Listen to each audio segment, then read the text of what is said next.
Good morning and happy Thursday. Getting a little more comfortable every day. I can't believe this, but you know what? It is what it is. And this is actually good for us, being very vulnerable and authentic and real.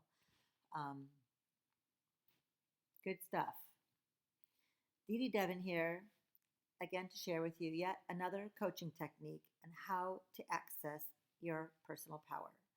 Calm your critter brain, appreciate the present state, and see things from a different perspective. Just to name a few of the techniques that I've been sharing over the last couple of days on coping strategies and how to manage our fear and anxiety.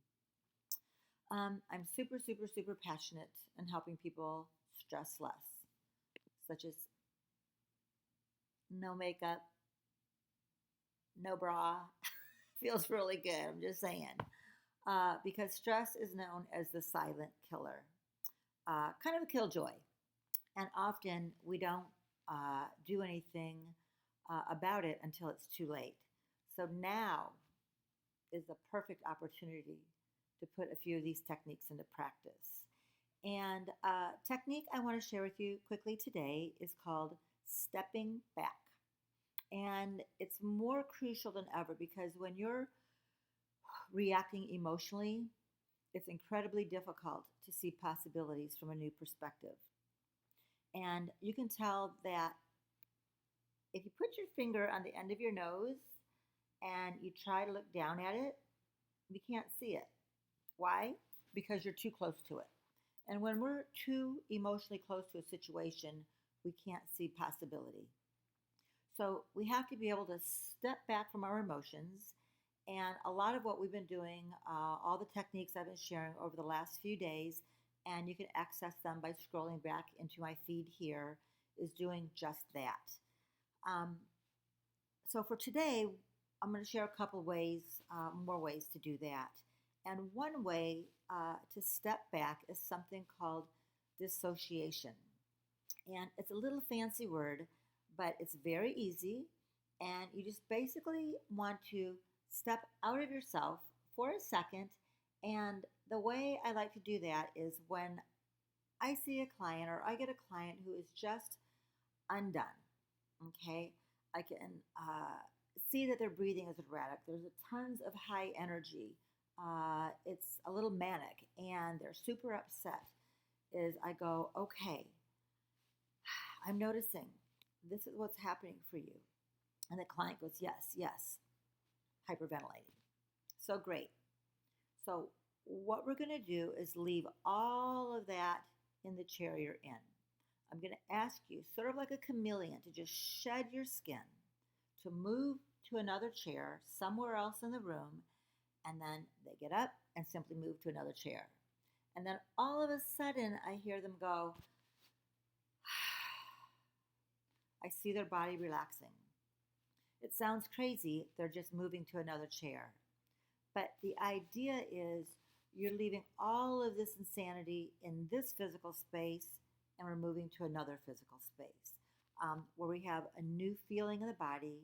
There's a relief of like, I've just put all of that down, and then your system automatically goes into a parasympathetic rest mode. And now from this place, I can breathe again. So this is simple, simple, simple dissociation 101, where you literally just move from this physical position you're in and leave that there and go to another chair. And if you're still feeling undone, then go a little farther away and keep going until the charge changes and the emotional charge starts to go away. Another way to dissociate might sound a little woo-woo, but it's to literally step out of your body and look back at the you here and now and talk to yourself as if you were talking to your best friend. And what would you tell them in your situation? What advice would you give them? So when we can step out of our emotions, we can think of solutions a lot easier. Okay, one more quick way to step back that's very fast and when you're feeling super highly charged. And this is going to be also sound a little woo woo. So I'm going to ask you if you're willing to play with me here for a second. I call it shrinking. I'm sure there's another technical name for it, but when somebody is freaking out, I'm going to ask them to turn their fear into an object, something out in front of them, like just let it appear to you as some kind of object. Think of your fear and think of what it might look like in front of you as an object. It might be a huge ball or a monster or whatever. And then once you have an image in your mind of something that your fear might appear as, let's just say, for the sake of this example, let's call it a fireball asteroid. Or you can do this, excuse me, with me now and just think of what your fear might look like as an object out in front of you. Okay, got it? So, if I were to ask you, how big is that fireball asteroid? You'd probably say pretty big, right? Yeah, pretty huge. So what I'm going to ask you to do is to take that fireball asteroid or whatever it is for you and shrink it down to half its size. Got that? And now let's shrink that to half its size. And then half again. And then half again. And then half again until it's just this itty bitty, teeny tiny, itty bitty asteroid. And you can even hold it in your hand. It's not even hot. Just this itty bitty, teeny baby asteroid. It's even cute. Got that? And now you're going to go ahead and blow it into the air.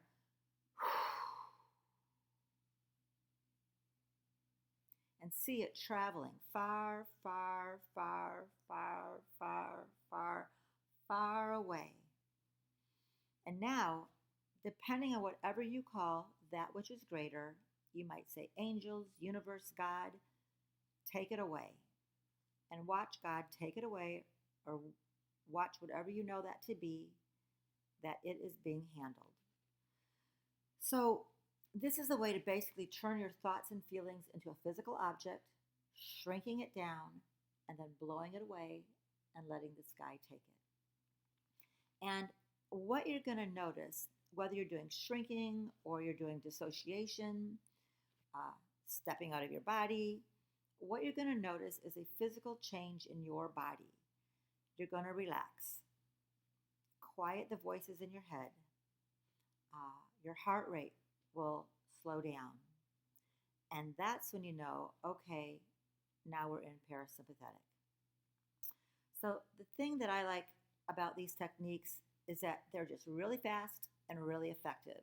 And it's incredibly helpful because one of the things that creates a lot of fear and a lot of anxiety is the pictures we make in our mind and how big they are. And the bigger and brighter they are, the more powerful strongholds they have over us. So I love sharing this, and I hope you're trying out a few of these techniques for yourself. And if you have any others that work for you, I'd love to hear about them in the comments. Until next time, I have a few more. I'll be back tomorrow and then next week to finish up. Have a fabulous homey day. Namaste.